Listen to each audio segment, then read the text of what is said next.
നമ്മളെ തന്നെ അനുഭവിക്കുന്ന ഒരു ഭാഗമാണ്. പക്ഷെ പലർക്കും കേൾവി എന്ന് പറയുന്നത് മറ്റെന്തോ കാര്യം മനസ്സിലാക്കി തന്നെ എല്ലാവരും എടുക്കുന്നത്. കേൾവി എന്ന് പറഞ്ഞാൽ നമ്മളെ തന്നെ നമ്മൾ മനസ്സിലാക്കുന്ന ഭാഗമാണ്. മനസ്സിലായോ?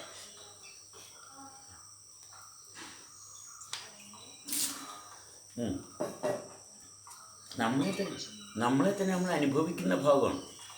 കേൾക്കുമ്പോൾ നമ്മളെന്താണ്, നമ്മൾക്ക് ഈ പറഞ്ഞ കേൾവി നമുക്ക് അനുകൂലമല്ലാണ്ടാകുന്നു. നമ്മൾ മറ്റുള്ളവരുടെ കാര്യവും മറ്റുള്ളവരുടെ അടുത്ത് എന്ത് സംഭവിക്കുന്നതാണ് നോക്കുന്നത്.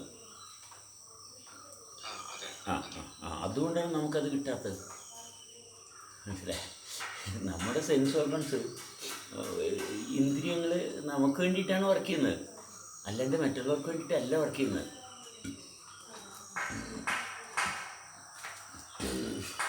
ഇത് നമ്മൾ ഉപയോഗിക്കുന്നത് ആലോചിച്ച്, അതുകൊണ്ടാണ് ആ പ്രശ്നം വരുന്നത്. നമുക്ക് വേണ്ടിയിട്ട് നമ്മളത് ഉപയോഗിച്ച് നോക്കും. നമ്മൾക്ക് വേണ്ടിയിട്ടത് ഉപയോഗിക്കാം. നമ്മുടെ കൈ നമുക്ക് വേണ്ടിയിട്ട് ഉപയോഗിക്കാം, നമുക്ക് മറ്റുള്ളവർക്ക് വേണ്ടിയിട്ട് ഉപയോഗിക്കാം, അല്ലേ? നമ്മുടെ കൈ നമുക്ക് വേണ്ടിയിട്ട് ഉപയോഗിക്കുമ്പോൾ അനുഭവത്തിൻ്റെ ഭാഗം വ്യത്യസ്തമാകും. മനസ്സിലായി? കാരണം നമ്മുടെ കൈ എന്ന് പറയുന്നത്, ഉപയോഗിക്കുക എന്ന് പറയുന്നത് കൈ കൊണ്ട് എന്തെങ്കിലും എടുത്ത് കൈകാര്യം ചെയ്യുക മാത്രമല്ല. മനസ്സിലായി? കൈയുടെ പ്രവർത്തനത്തിലൊരു അനുഭവം ഇല്ലേ? അതെ. അപ്പോൾ ആ അനുഭവത്തെ തെളിച്ചു കൊണ്ടുവരുന്ന ഭാഗം കൂടി ഉണ്ട് അവിടെ.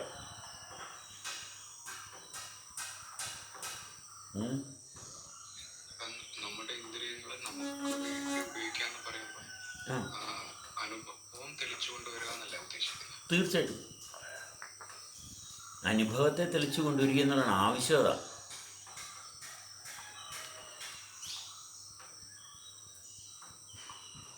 അനുഭവം എന്ന് പറഞ്ഞ ഭാഗമായി ഇന്നലെ ഗൂഗിള് ചോദിച്ചപ്പോഴേ എക്സ്പീരിയൻസിങ് എന്ന് പറയുന്ന ഒരു ഭാഗം സാർ പറഞ്ഞത് സെൻസിങ് ദ മൂവ്മെന്റ് എന്നാണ്. അതെ, അത് ഒന്നും കൂടെ ഒന്ന് പറയാം. സെൻസിങ് ദ മൂവ്മെന്റ് എന്ന് പറയുന്നത് മാറ്റമില്ലെങ്കിൽ നമുക്ക് അനുഭവമില്ല. മനസ്സിലായ? ഉണ്ടെന്നുള്ളത് ബോധം മാത്രമേ ഉള്ളൂ, അവിടെ അനുഭവമില്ല. ഉണ്ട് എന്നുള്ളത് ബോധം മാത്രമേ ഉള്ളൂ. മനസ്സിലായ? ഉണ്ടെന്നുള്ളതിൽ ബോധം മാത്രം കൊണ്ടേ ഉണ്ടെന്നുള്ള ഭാഗമുള്ളൂ. കാരണം ബോധത്തിനൊന്നും ചെയ്യാൻ പറ്റത്തില്ല. അനുഭവത്തിനാണ് എന്തെങ്കിലും ചെയ്യുന്നത്, മാറ്റത്തിനാണ് എന്തെങ്കിലും ചെയ്യാൻ സാധിക്കുന്നത്.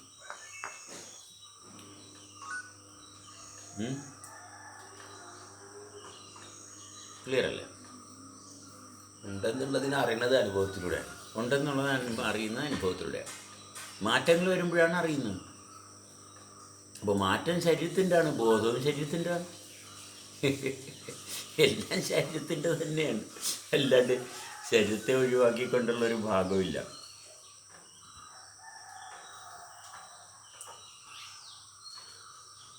പക്ഷെ ആ മാറ്റം വിവേകത്തിലൂടെ ആകുമ്പോൾ നമുക്ക് സ്നേഹത്തിൽ ഇങ്ങനെ നിലനിന്ന് പോകാം. അവിടെ ആ നിലനിൽക്കുന്ന അവസ്ഥയുടെ തെളിച്ചാണ് വിവേകം. എന്നാൽ അതിൻ്റെ അനുഭവമാണ് സ്നേഹം.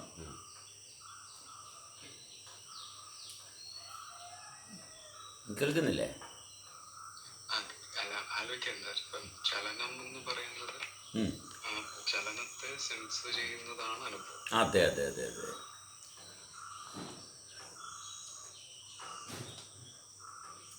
പക്ഷെ സെൻസ് ചെയ്യാൻ സാധിക്കുന്നത് ബോധമുള്ളത് കൊണ്ടാണ്. അതെ, മൊത്തത്തിലുള്ള അവസ്ഥ നിലനിൽക്കുന്നത് ബോധത്തിലാണ്. അതിപ്പോൾ നമുക്കൊരു വേദന വന്നപ്പോൾ അവിടെ എന്താണ്, അവിടുത്തെ ചലനത്തിനൊരു വ്യത്യാസം ഉണ്ടായി, ഇല്ലേ?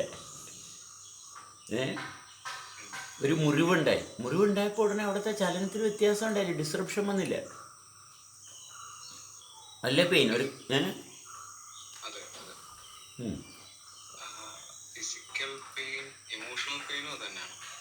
ഇമോഷണൽ പെയിനും നമ്മളുടെ ഉള്ളിലുള്ള സൂക്ഷ്മതലത്തിലുള്ള മാറ്റങ്ങൾക്ക് നമ്മൾ നേരത്തെ ഉണ്ടായിരുന്ന മാറ്റത്തിൽ നിന്ന് വ്യത്യാസം വന്നു, അല്ലേ?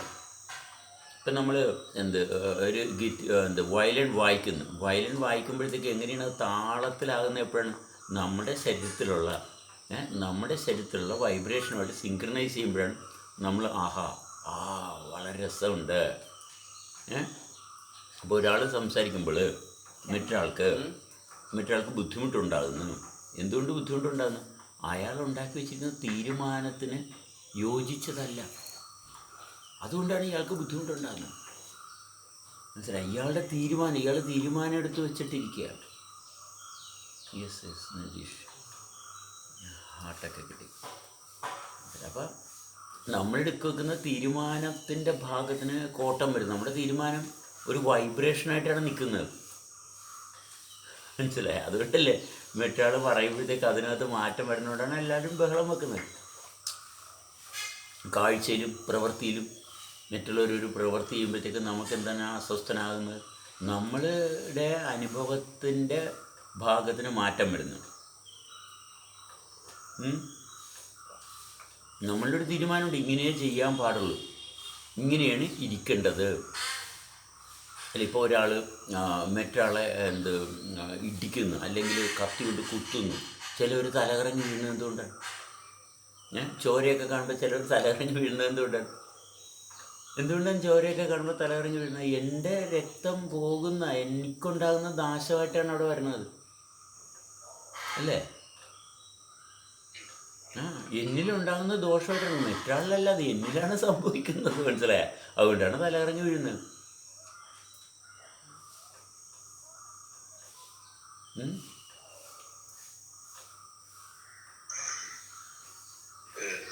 ചേട്ടാ, ഈ നമുക്ക് നമ്മുടെ ഈ ശരീരം എന്ന് പറയുന്ന ഒരു ബോധമുണ്ടല്ലോ. നമ്മൾ ആഹാരം കഴിച്ച് നമ്മളെ കൈകാലുകളിൽ നമ്മൾ നടന്നു പോകുന്ന ഇത്ര വണ്ണമുള്ള ഇത്ര തൂക്കമുള്ള ഒരാള്, അല്ലെങ്കിൽ ശരീരം എന്ന് പറയുന്ന ഒരു ബോധമില്ലേ. ചില ആളെ ശരീരം കൊണ്ട് കൂടുതൽ ആയാസമുള്ള പണികൾ ചെയ്യാൻ പറ്റും, ചില ആളെ ശരീരം കൊണ്ട് അത്രയും ബലം ചിലവർക്ക് ഉണ്ടാവില്ല. അതുപോലെ ശരീരത്തിൻ്റെതായ പ്രത്യേകത, നമ്മൾ ഏറ്റവും കൂടുതൽ ഉപയോഗിക്കുന്നതും കടപ്പെട്ടിരിക്കുന്നതും ശരീരത്തോടല്ലേ. ശരീരമല്ലേ നമ്മൾ ഇത്രയും നടത്തുന്നതും കാണുന്നതും എല്ലാം ചെയ്യുന്നത്. ഈ ശരീരത്തോട് സ്വാഭാവികമായിട്ട് അല്ല, അവിടെ ഒന്ന് നിർത്തണേ. ഈ കടപ്പാട് എന്താണ്?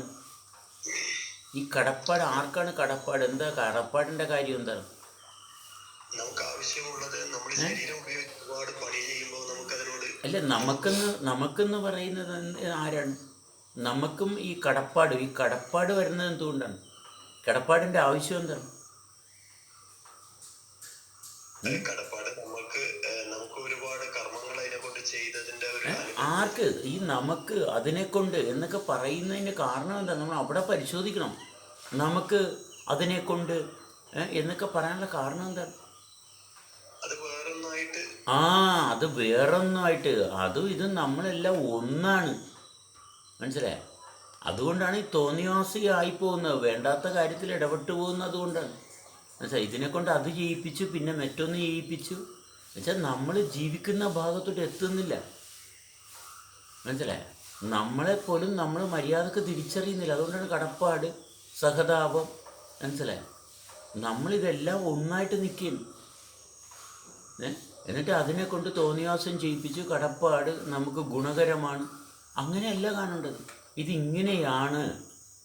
മനസ്സിലായി? അവിടെ നന്ദിയോ കടപ്പാടോ ഇതിൻ്റെ ഒന്നും ആവശ്യമില്ല. ഇതിങ്ങനെയാണ്, അങ്ങനെയാണ്. അപ്പോഴാണ് സത്യസന്ധത വരുന്നത്. ഇത് കടപ്പാട്, ആർക്ക് കടപ്പാട്? അപ്പോൾ കടപ്പാടുള്ള ആൾ വേറേത്, ശരീരം വേറേത്, എല്ലാം വിഭജനമാണ് സംഭവിക്കുന്നത്.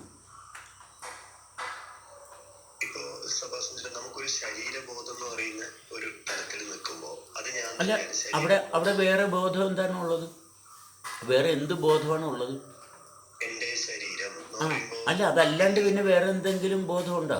ശരീരബോധം അല്ലാത്ത വേറെ എന്ത് ബോധമാണ് ഉള്ളത്? അതായത് നമുക്ക് എന്തുകൊണ്ടാണ് രണ്ടാമതൊരു ശരീരം ഞാനത് എനിക്കങ്ങനെ ഞാൻ പറയുന്നത് വെച്ച് കഴിഞ്ഞാല്, ഇപ്പോ ശരീരത്തില് നമുക്ക് മാറ്റം ഉണ്ടാവുന്നെന്ന് വിചാരിച്ചു. അല്ല, വിചാരിക്കണ്ടല്ലോ, ശരീരത്തിൽ മാറ്റം ഉണ്ടല്ലോ. ഉണ്ട്, ശരീരത്തിന് മാറ്റം. അതായത് ഇപ്പൊ നമ്മള് ബാല്യം, അതെടുക്കണ്ട. അത് മാറ്റമല്ല, അത് മെമ്മറിയാണ്. മനസ്സിലായി? അത് മാറ്റമല്ല. മാറ്റമെന്ന് പറയുന്ന ഭാഗം തന്നെ എടുക്കുക. ഇപ്പോൾ മാറ്റം സംഭവിക്കുന്നു. മർദ്ദം കൂടിയ ഭാഗവും മർദ്ദം കുറഞ്ഞ ഭാഗവും. ശരീരത്തിൽ മർദ്ദം കൂടിയ ഭാഗവും മർദ്ദം കുറഞ്ഞ ഭാഗവും ഇത്രയേ ഉള്ളൂ. അനുഭവത്തിലുണ്ടാകുന്ന വ്യത്യാസം എന്താണ്? മർദ്ദം കൂടിയ ഭാഗത്തുള്ള മാറ്റം, മർദ്ദം കുറഞ്ഞുള്ള ഭാഗത്തുള്ള മാറ്റം. ഇപ്പം ദുഃഖം എന്ന് പറയുന്ന മർദ്ദം കൂടി അവിടെ, മനസ്സിലായോ? മർദ്ദം കൂടി, നമുക്ക് നേരത്തെ അനുഭവിച്ചുകൊണ്ടിരുന്ന അവസ്ഥയിൽ നിന്ന് മർദ്ദം കൂടി, അതാണ് ദുഃഖം.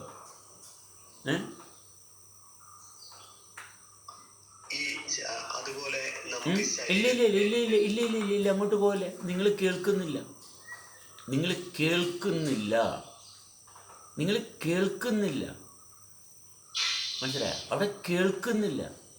ഈ പറയുന്നത് നിങ്ങൾ ശ്രദ്ധിക്കുന്നില്ല.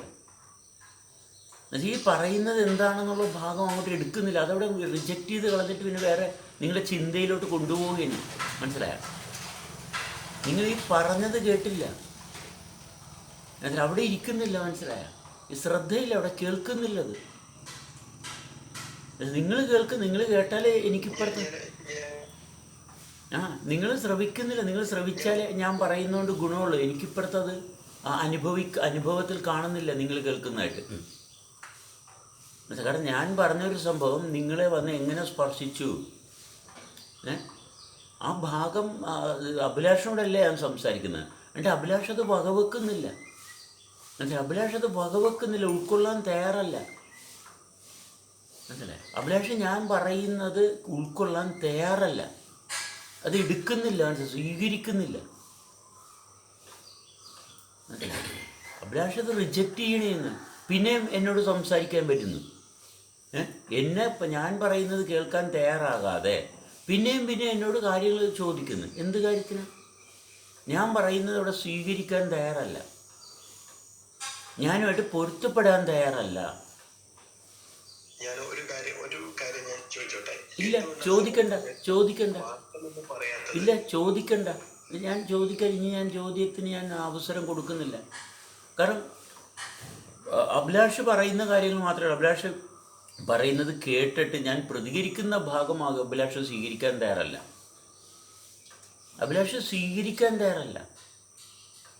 അപ്പോൾ പിന്നെ ഞാൻ അഭിലാഷിനോട് സംസാരിക്കുന്ന ഭാഗത്തിന് എന്ത് പ്രസക്തി ഇരിക്കുന്നു? അഭിലാഷ് സ്വീകരിക്കാൻ തയ്യാറല്ല. ഒരു ചെടിയുടെ ചുവട്ടിൽ നമ്മൾ വെള്ളം ഒഴിച്ചിട്ട് ആ ചെടിക്ക് ആ വെള്ളം ഗുണകരമല്ല, ആ ചെടി വളരുന്നതായിട്ട് കാണുന്നില്ല, പിന്നെ നമ്മൾ കൊണ്ട് വെള്ളം ഒഴിക്കുമോ? ഇല്ല, ഒഴിക്കത്തില്ല.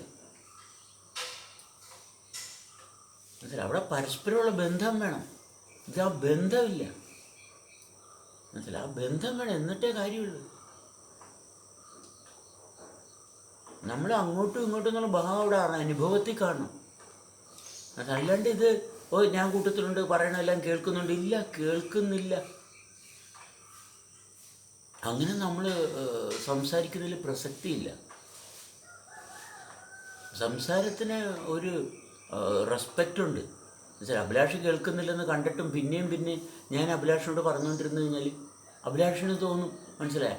അഭിലാഷ് എന്തോ കാര്യങ്ങളൊക്കെ കേട്ടു മനസ്സിലാക്കി എന്നൊക്കെ. അപ്പോൾ എനിക്കത് കൃത്യമായിട്ട് അറിയാം അഭിലാഷോട് കേൾക്കുന്നില്ല, അഭിലാഷ് കേൾക്കുന്നില്ലെന്ന് വ്യക്തമായിട്ട് എനിക്കറിയാം. പിന്നെയും ഞാൻ അഭിലാഷ് ചോദിക്കുന്നതിന് ഞാൻ മറുപടി തന്നുകൊണ്ടിരുന്നു കഴിഞ്ഞാൽ അഭിലാഷിനും ഗുണമില്ല, ആർക്കും ഗുണമില്ല.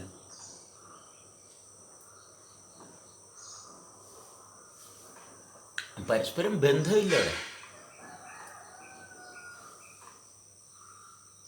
നമ്മുടെ കൂട്ടത്തിൽ നിൽക്കുന്നു എന്ന് പറഞ്ഞാൽ അവിടെ അനുഭവത്തിലുണ്ടാവും. കൂട്ടത്തിൽ ഒരാൾ നിന്ന് കഴിഞ്ഞാൽ അയാൾ അനുഭവത്തിലുണ്ട്, അയാൾ നമ്മൾ ഒരുമിച്ചാണ് നിൽക്കുന്നത്. അതുകൊണ്ടാണ് നമ്മൾ കൂട്ടത്തിലുള്ള കളിയാക്കത്തില്ല, പുച്ഛിക്കത്തില്ല, ആക്ഷേപിക്കത്തില്ല. കാരണം നമ്മൾ തന്നെയാണ് അവരും. അങ്ങനെ തെളിഞ്ഞു വരികയും മനസ്സിലായി, നമ്മളുടെ ഒപ്പമാണ് അവർ നിൽക്കുന്നത്. അതാണ് ബന്ധമെന്ന് പറഞ്ഞാൽ. അങ്ങനെ യോജിക്കാൻ പറ്റുന്നില്ലെങ്കിൽ അത് കുടുംബമല്ല, അവരുടെ ജീവിതമില്ല.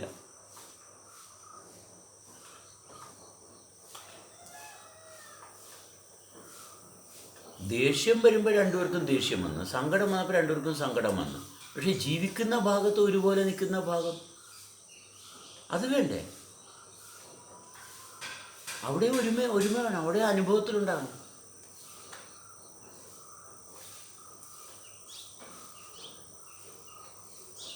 അല്ലാണ്ട് നമ്മൾ വെറുതെ എന്തെങ്കിലും അങ്ങോട്ടും ഇങ്ങോട്ടും പറയുക, അങ്ങനെയല്ല. അത് ഭയങ്കര ദോഷം ചെയ്യുന്ന കാര്യമാണ്. അതങ്ങനെ സംസാരിക്കരുത്. സംസാരത്തിൽ ശ്രദ്ധയുണ്ടാകണം.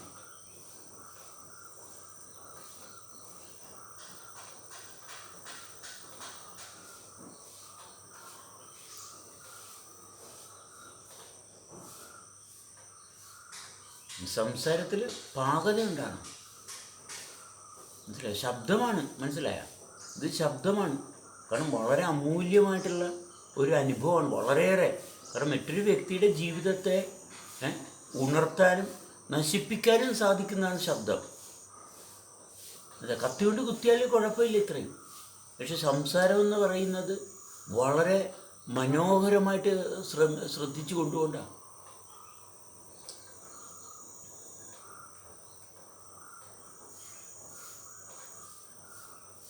വളരെ മനോഹരം. ഇന്നലെ ഒരു വീഡിയോ കാണാനിടയായി. ഒരു ചീഫ് സെക്രട്ടറി, ഗവൺമെൻറ് ഉദ്യോഗസ്ഥൻ, ഒരു വ്യക്തിക്ക് ഒരു എന്തെന്നാണ് കാപ്പയിൽ ഗൂണ്ട നിയമപ്രകാരം പിടിച്ച് അറസ്റ്റ് ചെയ്ത് അകത്തിട്ടിരിക്കുന്ന ഒരാൾക്ക് അയാൾ പരോൾ കൊടുത്തു. അയാൾക്ക് അധികാരമുള്ളത് പരോൾ കൊടുക്കാനാണ്. അപ്പോൾ ഇയാളുടെ എന്താ കാര്യം എന്താ വെച്ചാൽ ആ ചെറുക്കൻ്റെ കല്യാണമാണ്. അപ്പോൾ മറ്റൊരാൾക്ക് ഇയാളോട് എന്താണ്ട് കലിപ്പ എന്താണ്ട് ഉണ്ടായതിൻ്റെ പേരിൽ പോലീസിനെ സ്വാധീനിച്ച് ഇയാളെ ഗൂണ്ട ഇതിനകത്ത് പെടുത്തി അകത്താക്കിയിരിക്കുകയാണ്.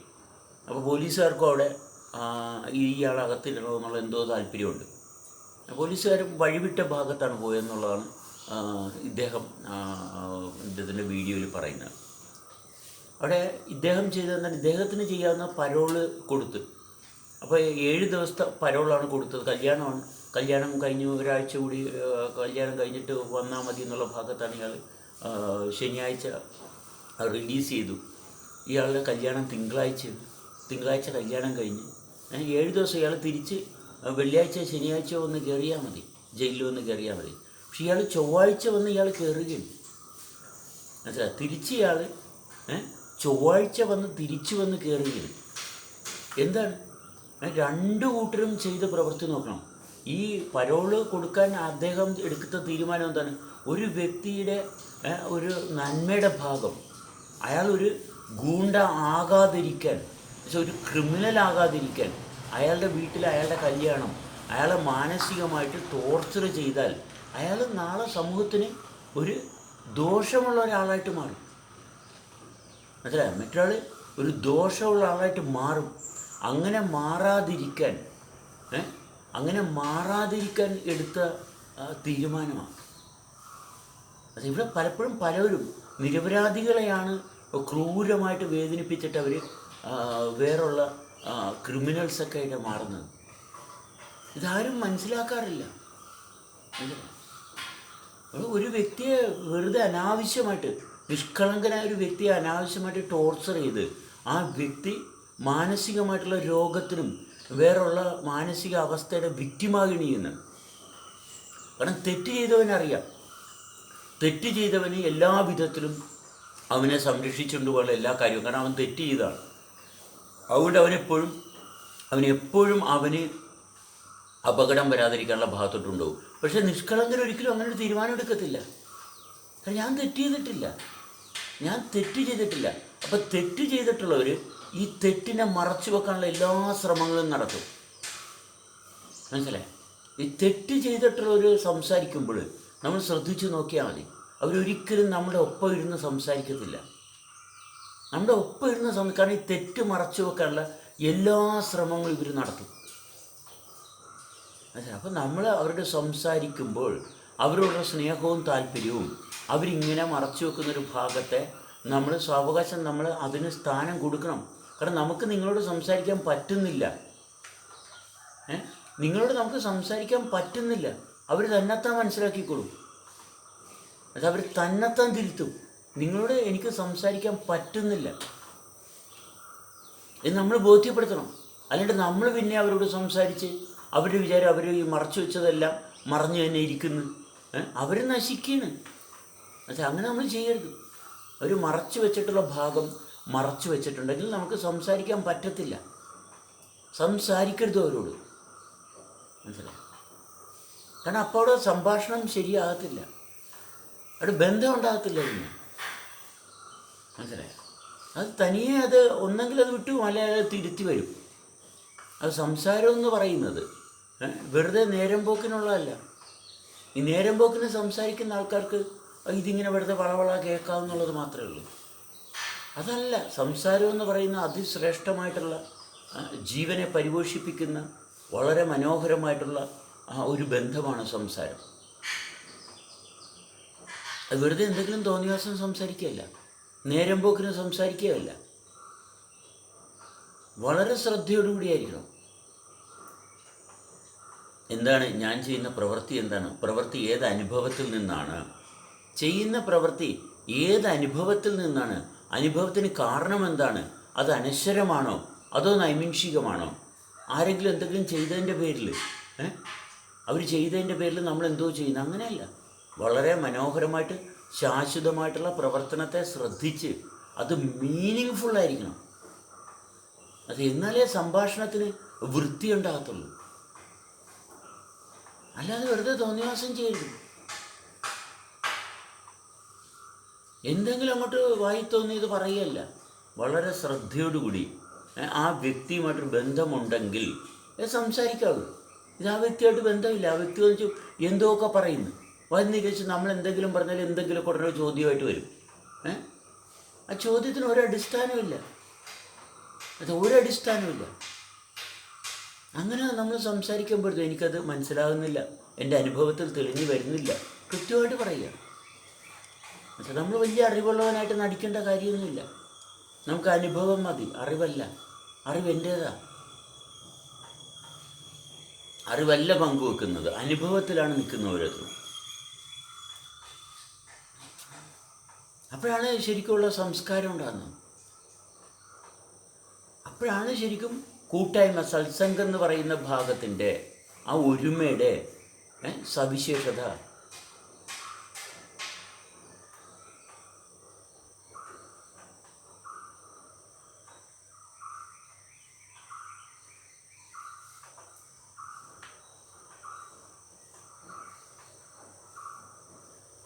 അല്ലാതെ നമ്മളിങ്ങനെ ഒരാൾ ചോദിച്ചു കഴിഞ്ഞാൽ അതിനൊക്കെ നമ്മളിങ്ങനെ ഉത്തരം കൊടുത്തുകൊണ്ടിരിക്കും.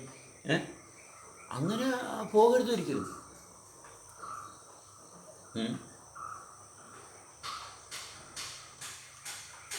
അടപ്പിൽ പാത്രം വെച്ച് അതിനകത്ത് പാചകം ചെയ്യാനുള്ള സാധനമൊക്കെ ഇട്ട് ഇളക്കിക്കൊണ്ടിരിക്കുകയാണ്. അടപ്പ് തീ കത്തിച്ചിട്ടില്ലെങ്കിൽ കാര്യമുണ്ടോ? തീ കത്തിച്ചിട്ടില്ല, എന്തോരം നേരം ഇരുന്ന് ഇളക്കിയിട്ടും വല്ല കാര്യമുണ്ടോ?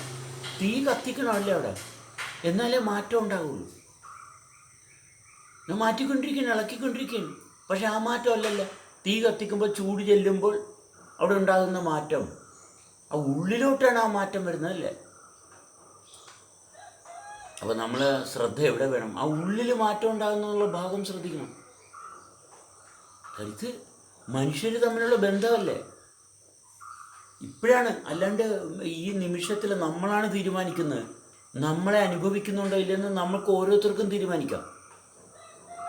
പക്ഷേ വേറെ ആരുമല്ല തീരുമാനിക്കുന്നത്. ഇവിടെ ഇരുന്ന് കേൾക്കുന്നവർ ഓരോരുത്തരും തീരുമാനിക്കുന്നു കൃത്യമായിട്ട്, ഇതെനിക്ക് അനുഭവയോഗ്യമാണോ, എൻ്റെ തിരിച്ചറിവാണ്. അല്ലാണ്ട് ഗ്രന്ഥത്തിലും പുസ്തകത്തിലും എന്ത് പറഞ്ഞെന്നുള്ളതിന് ഒരു പ്രസക്തിയില്ല.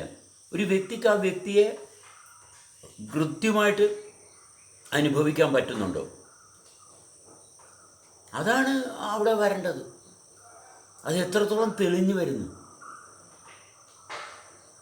കുട്ടിക്ക് കുട്ടിയെ അനുഭവിച്ച് തുടരാൻ സാധിക്കണം. അത് കുട്ടിയുടെ ജീവിതം അങ്ങനെയാണ്. അതിന് മാതാപിതാക്കളെന്ന് പറയുന്നവർക്ക് അവരെ അനുഭവിക്കാൻ പറ്റുന്നില്ലെങ്കിൽ കുട്ടി എങ്ങനെയാണ്, കുട്ടി വളരണം എങ്ങനെയാണ്?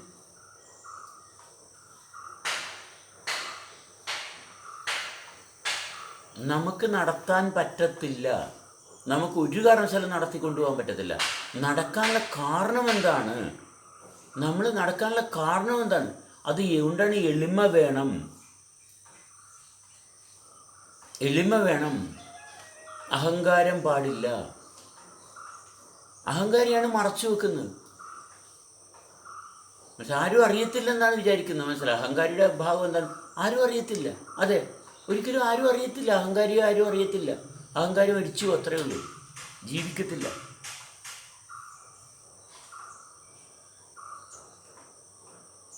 ചെയ്യുന്ന തെറ്റ് ആരും അറിയത്തില്ല.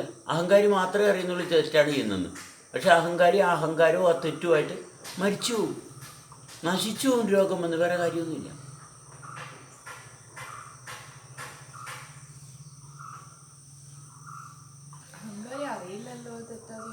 അല്ല, അഹങ്കാരി അറിയുന്നുണ്ടല്ലോ അഹങ്കാരി ചെയ്യുന്നത് തെറ്റാണ്. അഹങ്കാരിക്ക് ബുദ്ധിമുട്ടില്ലേ? അഹങ്കാരത്തിൽ വരുമ്പോൾ തന്നെ ബുദ്ധിമുട്ടാണ്.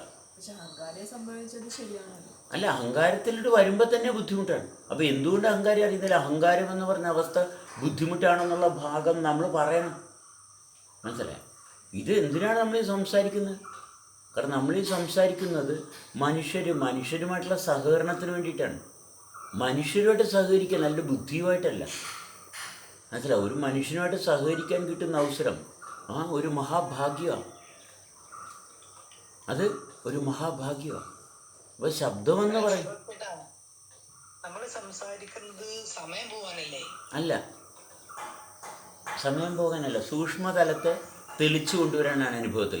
ആകാശവുമായിട്ടുള്ള ബന്ധം സൂക്ഷ്മമായിട്ട് ശരീരത്തിൻ്റെ ഉണർവ് എത്രത്തോളം തെളിഞ്ഞു വന്നിട്ടുണ്ട്. പുതിയൊരു ജന്മം, പുതിയ ജീവിതത്തിൻ്റെ സവിശേഷത തെളിഞ്ഞു വരുന്ന ഭാഗമാണ് സംസാരം. സമയം കളയണ്ട, സമയത്തെ ഒന്നും നമ്മൾ കളയേണ്ട കാര്യം. അത് ചത്ത മനുഷ്യർക്കുള്ളതാണ്. ഓൾറെഡി ചത്ത്. കാരണം ജീവിക്കുന്ന ഭാവം അറിയാത്തവനുള്ള സമയം കളയാൻ, നേരം പോക്കിന്. കാരണം വ്യക്തി ചത്ത വ്യക്തിയാണ്. ആ വ്യക്തിക്ക് ആത്മസ്വാധീനമില്ല. പക്ഷേ സമയം കളയണം എന്തിനാണ്? കാരണം ആ വ്യക്തി ഓൾറെഡി നരകത്തിലാണ്, ദുരന്തത്തിലാണ്. ആ വ്യക്തിക്ക് ആ വ്യക്തിത്വ ബോധം ജീവൻ്റെ ഭാഗമായിട്ട് ബന്ധമില്ല. പിന്നെ അല്പം ആയുസേ ഉള്ളൂ. പിന്നെ കാലത്തിൻ്റെ ഭാഗത്താണ്. അതുകൊണ്ട് നേരം കളയാൻ, അങ്ങനെയുള്ളവർക്ക് നേരം കളയാനാണ്.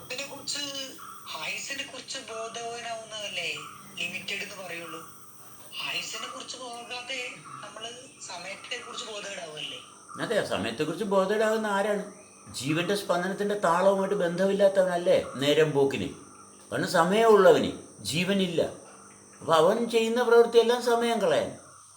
കാരണം സമയമുള്ളവൻ്റെ കയ്യിൽ, ജീവനുമായിട്ട് ബന്ധമുള്ളവൻ ജീവനുമായിട്ടുള്ള ബന്ധത്തിൽ തുടരാനാണ് പ്രവൃത്തിയെല്ലാം ചെയ്യുന്നത്. മറ്റേ തോന്നിവാസിയാണ്. അവൻ എന്തുകൊണ്ട് ചെയ്യുന്നു? അവനൊരു പിടുത്തമില്ല. അവന് ജീവനുമായിട്ടുള്ള ബന്ധം എന്ന് പറഞ്ഞപ്പോൾ നമ്മള് ജീവനുമായിട്ട് നിലനിൽക്കാൻ വേണ്ടിയില്ല ഇതൊക്കെ ചെയ്യുന്നത്. അപ്പോൾ നേരം പോക്കിനല്ല ചെയ്യുന്നതെല്ലാം, ജീവനായിട്ടുള്ള ബന്ധം നിലനിർത്താനാണ്. അത് നേരം പോക്കിനും തോന്നിയാസമൊന്നുമല്ല. അനുനിമിഷം വളരെ അതെ, സമയം പോകുന്നത് തോന്നിയാസമാണ്. ഇല്ല, അത് തോന്നിയാസമാണ്. സമയം കളയുന്നത് തോന്നിയാസമാണ്. കാരണം അതിന് കഥയൊന്നുമില്ല. സമയം കളയാനാണെന്ന് പറയുമ്പോൾ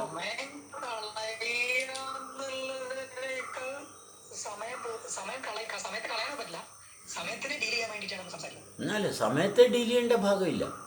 സമയത്തല്ല, നമ്മളെയാണ് ഡീൽ ചെയ്യേണ്ടത്. സമയത്തെ നമ്മൾ ഡീൽ ചെയ്യേണ്ട കാര്യമില്ല. സമയം നമ്മളല്ല ഉണ്ടാക്കിയത്. സമയത്തിൻ്റെ ഭാഗത്തിന് അതിൻ്റേതായിട്ടുള്ള ക്രമീകരണങ്ങളുണ്ട്. സമയം സംഭവിക്കാനുള്ള സാഹചര്യം മുഴുവനും അതിൻ്റേതായിട്ടുള്ള വൃത്തിയിലുണ്ട്. നമ്മുടെ ജീവിതമാണ് നമുക്ക് നോക്കേണ്ടത്. നമ്മൾ സമയമല്ല, നമ്മളിൽ സമയവും ഇല്ല. നമ്മളിൽ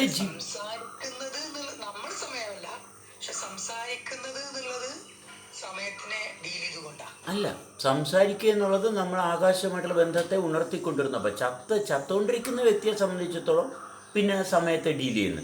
മാറ്റങ്ങളെ, കാലത്തിൻ്റെ മാറ്റത്തെ ആയിട്ടുള്ള ബന്ധത്തിൽ നേരം പോക്കിന്, കാരണം ആന്തരികമായിട്ടുള്ള ആത്മീയവേദനയെ മറക്കാൻ വേണ്ടിയിട്ട് ചെയ്യുന്ന ഭാഗം അവനെ സംബന്ധിച്ചിടത്തോളം നേരം പോക്കാം. അങ്ങനെയുള്ളവർ സംസാരിക്കുമ്പോൾ നേരം പോക്കാം, അടിസ്ഥാനമില്ല. അതുകൊണ്ട് ഏതെങ്കിലും ഗ്രന്ഥമൊക്കെ വായിച്ചിട്ട് ആരുടെയെങ്കിലും മറ്റുള്ളവരുടെ പ്രവർത്തനത്തെപ്പറ്റി, എപ്പോഴും മറ്റുള്ളവരുടെ പ്രവൃത്തിയെപ്പറ്റി ആയിരിക്കും പറയുന്നത്. അതുകൊണ്ട് സ്വന്തം പ്രവൃത്തിയിൽ നിന്ന് ശബ്ദം ഒരിക്കലും ഉണരത്തില്ല. അതുകൊണ്ട് ഒരു ഗ്രന്ഥമോ ഏതെങ്കിലും സംസ്കാരമോ എന്തെങ്കിലും ഒന്നിനെപ്പറ്റി അവിടെ എതിർപ്പും യോജിപ്പും ഇതിനൊക്കെ അവരുടെ അഭിപ്രായങ്ങളാണ് പിന്നെ പറയുന്നത്. അതുകൊണ്ട് ജീവിതത്തിൻ്റെ ഭാഗമല്ല. അതങ്ങനെ തന്നെ. ഇവിടെ സംസാരം, ഇവിടെ ശബ്ദമെന്ന് പറയുന്നത് വളരെ സൂക്ഷ്മമായിട്ടുള്ള നമ്മുടെ ഉണർവിൻ്റെ ഭാഗം, ശാരീരികവും മാനസികവും ആത്മീയമായിട്ടുള്ള തലങ്ങളെ ഒരുമിപ്പിച്ച് കൊണ്ടുവന്ന അനുഭവത്തിൽ തുടരുന്ന ഭാഗമാണ്. ഇവിടെ ശബ്ദം പുസ്തകത്തിൽ നിന്ന് വായിച്ച ശബ്ദമല്ല, അനുഭവിക്കുന്ന ശബ്ദത്തിന് ആ സ്ഥാനം. ഞാൻ ഒന്നുകൂടി സൂചിപ്പിക്കാം. അപ്പൊ നമ്മളിപ്പോ ശബ്ദം എന്നുള്ളത് ചലനമാണ്, ജീവനാണ്. ഈ ജീവൻ നമ്മൾ എവിടെയെങ്കിലും നമ്മൾ സമയം കൊടുക്കുമ്പോഴാണ് ജീവൻ തിരിച്ചറിയപ്പെടുന്നത്. അല്ലാത്തടത്തോളം നമുക്ക് ജീവന്റെ താല്പര്യത്തിന് തിരിച്ചറിയപ്പെടും. ജീവന്റെ നമ്മളൊരു സമയം എന്നുള്ളത് കാലമാണ്. സമയം ഇപ്പൊ ഞാനിപ്പോ ഞാൻ ഇവിടുന്ന് എണീറ്റു എന്നുള്ളത് ഒരു ടൈം പീരീഡാണ്. ഞാൻ ഇരിക്കുന്നു, ഒരു ടൈം പീരീഡാണ്. അതായത് ഒന്നിൽ നിന്ന് മറ്റൊന്നിലേക്കുള്ള വസ്തുതയെ ക്രമീകരിക്കാനാണ് സമയം എന്നുള്ളത് നമ്മൾ കൊടുക്കുന്നത്. നമ്മൾ സമയം എന്നുള്ളത് കൊടുക്കുന്നത് ഒരു വസ്തുവിൽ നിന്ന് മറ്റൊരു വസ്തുവിലേക്കുള്ള ബിന്ദുവിനെ കണക്ട് ചെയ്യാൻ വേണ്ടിയിട്ടാണ്. ഇപ്പൊ ഞാൻ ഇവിടുന്ന് അങ്ങോട്ട് പോയി, ഞാൻ ഇത് പറയുന്നു എന്നൊക്കെ നമ്മള് അവിടെ സമയം വരുന്നുണ്ട്. അപ്പൊ നമ്മൾ സംസാരിക്കുമ്പോൾ അവിടെ സമയം വരുന്നുണ്ട്. നമ്മുടെ ആന്തരിക അനുഭവത്തിൽ സമയമില്ല. അവിടെ മാറ്റങ്ങൾ ഒരു വസ്തുവിൽ നിന്ന് മറ്റൊരു വസ്തുവിലോട്ട് പോവുകയല്ല. ഒരു വ്യക്തിയുടെ ശാരീരിക ആത്മീയമായിട്ടുള്ള അനുഭവത്തിൻ്റെ ഭാഗം ഒരു ബിന്ദുവിൽ നിന്ന് മറ്റൊരു ബിന്ദുവിലോട്ടുള്ള യാത്രയല്ല. അവിടെ നിലനിൽക്കുന്ന ശരീരത്തിൻ്റെ സവിശേഷതയിലുണ്ടാകുന്ന മാറ്റത്തെ അനുഭവിക്കുകയാണ് ചെയ്യുന്നത്. അതിനവിടെ കാലത്തിൻ്റെ ഭാഗത്തിന് പ്രസക്തിയില്ല. അവിടെ ജീവൻ്റെ സ്വാധീനത്തിലാണ് ഈ മാറ്റം അനുഭവത്തിൽ തെളിഞ്ഞു വരുന്നത്. മാറ്റം തന്നെയാണ്, പക്ഷെ അത് കാലത്തിൻ്റെ സ്വാധീനത്തിലല്ല. എന്തോ അല്ല, അവിടെ കാലത്തിൻ്റെ സ്വാധീനത്തിലല്ല ശരീരത്തിൻ്റെ സൃഷ്ടി സംഭവിച്ചത്. കാലത്തിന് അതീതമായിട്ടുള്ള വ്യവസ്ഥയുടെ സ്വാധീനത്തിലാണ് സൃഷ്ടി സംഭവിക്കുന്നത്. അതുകൊണ്ട് സമയത്തിനവിടെ പ്രസക്തിയില്ല. ഉണ്ടല്ലോ ഉള്ളതുകൊണ്ട് സൃഷ്ടിയാണ് ഇപ്പോൾ സംസാരിച്ചുകൊണ്ടിരിക്കുന്നത്. സൃഷ്ടിയുടെ സ്വാധീനത്തിലാണ്, സൃഷ്ടി സംഭവിക്കുന്നുകൊണ്ടാണ് സംസാരിക്കുന്നത്. അല്ലെങ്കിൽ ശബ്ദം ഉണരത്തില്ല. തീർച്ചയായിട്ടും സൃഷ്ടി സംഭവിക്കുന്നുണ്ട്. പരിശോധന അനുഭവത്തിൽ നിൽക്കുകയാണ്. ഇനി പരിശോധിക്കണം. സൃഷ്ടി എന്ന് പറയുന്നതാണ് രൂപാന്തരപ്പെട്ട് തെളിഞ്ഞു വരുന്നതാണ് സൃഷ്ടി.